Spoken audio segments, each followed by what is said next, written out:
خوش آمدید۔ اچھا، کبھی یہ سوچا ہے کہ آخر ہم سب چیزیں سیکھتے کیسے ہیں؟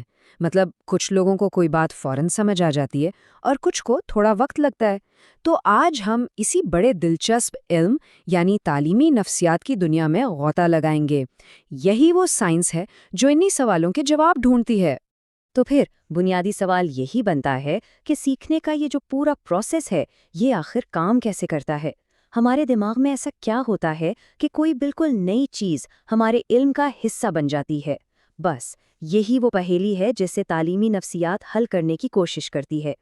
بالکل آسان لفظوں میں سمجھے تو تعلیمی نفسیات اس بات کا علم ہے کہ کوئی بھی انسان خاص طور پر ایک تعلیمی ماحول میں کیسے سوچتا ہے، کیسے محسوس کرتا ہے اور سب سے اہم کیسے سیکھتا ہے۔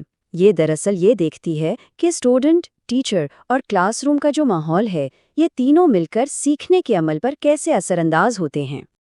اچھا، اس فیلڈ کی بنیاد رکھنے والے دو بہت بڑے نام ہیں۔ ایک طرف تھے جان ڈیوی جو فنکشنلزم یعنی فلسفہ افادیت کے حامی تھے۔ ان کا ماننا تھا کہ تعلیم کا مقصد صرف کتابیں رٹنا نہیں بلکہ معاشرے کا ایک کارآمد حصہ بننا ہے۔ اور پھر دوسری طرف تھے ای ایل تھارنڈائک۔ انہیں تو تعلیمی نفسیات کا بانی بھی کہا جاتا ہے۔ کیوں؟ کیونکہ وہ پہلے شخص تھے جنہوں نے سیکھنے کے باقاعدہ سائنسی اصول بنائے۔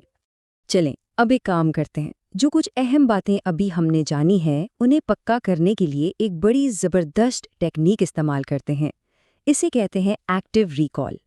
اس کا مطلب صرف یہ ہے کہ معلومات کو دوبارہ پڑھنے کے بجائے اپنے ذہن پر تھوڑا زور ڈال کر اسے یاد کرنے کی کوشش کی جائے۔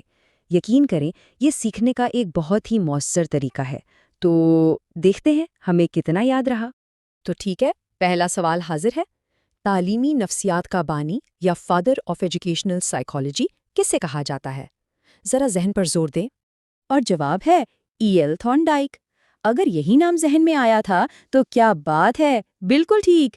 یہی وہ صاحب تھے جنہوں نے سیکھنے کے پورے عمل کو ایک سائنسی بنیاد دی تھی۔ ٹھیک ہے، سوال نمبر 2۔ اب بات کرتے ہیں جان ڈیوی کی۔ ان کا تعلق کس فلسفے سے تھا؟ یاد کرنے کی کوشش کریں۔ جی، جواب ہے فنکشنلزم، جسے فلسفہ افادیت بھی کہتے ہیں۔ یاد آیا، وہی نظریہ کہ تعلیم کا کوئی عملی فائدہ بھی ہونا چاہیے، اسے معاشرے کو بہتر بنانے میں مدد کرنی چاہیے۔ اچھا، سوال نمبر 3۔ تعلیمی نفسیات کا بنیادی مقصد کیا ہے؟ آخر یہ علم ہمیں سمجھانا کیا چاہتا ہے؟ اس کا سب سے بڑا مقصد یہی سمجھنا ہے کہ تعلیمی ماحول میں لوگ سیکھتے کیسے ہیں، ان کا برتاؤ کیسا ہوتا ہے، تاکہ اس پورے عمل کو ہر ایک کے لیے بہتر بنایا جا سکے۔ چلیں اب ذرا نفسیات کی ایک اور شاخ پر نظر ڈالتے ہیں۔ ایک ٹرم ہے صنعتی نفسیات یا انڈسٹریل سائیکالوجی۔ یہ کس چیز کے بارے میں ہے؟ یہ اصل میں کام کی جگہوں پر، جیسے کوئی فیکٹری ہو یا دفتر، وہاں ملازمین کے رویے اور ان کی کارکردگی کو سمجھتی ہے۔ مقصد یہ ہوتا ہے کہ کام کا ماحول بہتر ہو اور سب زیادہ پروڈکٹیو ہوں۔ یہ ایک بہت اہم سوال ہے۔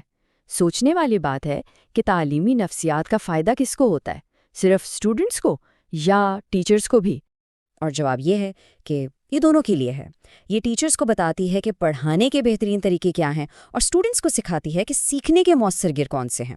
تو یہ سمجھیں کہ یہ دونوں کے درمیان ایک پل کا کام کرتی ہے۔ اچھا، ایک بار پھر جان ڈیوی کی طرف واپس چلتے ہیں۔ ان کے نزدیک تعلیم کس قسم کی ضرورت تھی؟ جان ڈیوی کہتے تھے کہ تعلیم ایک سماجی ضرورت ہے، مطلب ایک معاشرے کو زندہ رہنے اور ترقی کرنے کے لیے تعلیم اتنی ہی ضروری ہے جتنے کہ ہوا اور پانی۔ چلیں اب بچوں کی نفسیات یعنی چائلڈ سائیکالوجی کی بات کرتے ہیں۔ یہ علم کس عمر سے لے کر کس عمر تک کے بچوں پر فوکس کرتا ہے؟ یہ پیدائش سے شروع ہو کر جوانی کے آغاز تک، جسے ہم سن بلوغت یا ایڈولسنس کہتے ہیں، بچے کی ذہنی، جذباتی اور جسمانی مطلب ہر طرح کی نشوونما کو سمجھنے کی کوشش کرتی ہے۔ اور سماجی نفسیات یا سوشل سائیکالوجی کا کیا؟ اس کا مرکزی نقطہ کیا ہوتا ہے؟ یہ اس بات کو دیکھتی ہے کہ ہم بحیثیت فرد اپنے معاشرے میں دوسرے لوگوں سے کیسے متاثر ہوتے ہیں اور دوسروں پر کیسے اثر ڈالتے ہیں۔ سیدھے لفظوں میں ہمارے رویوں پر ہمارے آس پاس کے لوگوں کا کیا اثر پڑتا ہے؟ اچھا جی، اب ایک بالکل سیدھا سا سوال، جواب صرف ہاں یا نہ میں ہے۔ کیا سیکھنے کے قوانین یا لاز آف لرننگ تھارنڈائک نہیں پیش کیے تھے؟ جی ہاں، بالکل، یہ بات 100% درست ہے۔ سیکھنے کے جو مشہور بنیادی قوانین ہیں نا، جیسے لا آف افیکٹ اور لا آف ایکسرسائز، یہ سب تھورنڈائک کی ہی دین ہیں۔ اور اب ہم آ گئے ہیں اپنے آخری سوال پر۔ سب کچھ ملا کر دیکھیں تو تعلیمی نفسیات کا حتمی مقصد کیا ہے؟ یہ سیکھنے کے عمل کو آخر بناتی کیسا ہے؟ تو اس ساری بات کا نچوڑ یہ ہے کہ یہ علم سیکھنے کو نہ صرف آسان بناتا ہے، بلکہ اسے دلچسپ اور بہت بہت زیادہ مؤثر بھی بنا دیتا ہے۔ یہ ہمیں سکھاتا ہے کہ محنت کے ساتھ ساتھ اسمارٹ طریقے سے کیسے سیکھا جائے۔ تو دیکھیں، ہم نے یہ تو جان لیا کہ مؤثر طریقے سے کیسے سیکھنا ہے، لیکن ایک لمحے کو رک کر سوچیں، شاید اس سے بھی بڑا سوال یہ ہے کہ آج کی اس تیزی سے بدلتی ہوئی دنیا میں ہمیں کیا سیکھنا چاہیے؟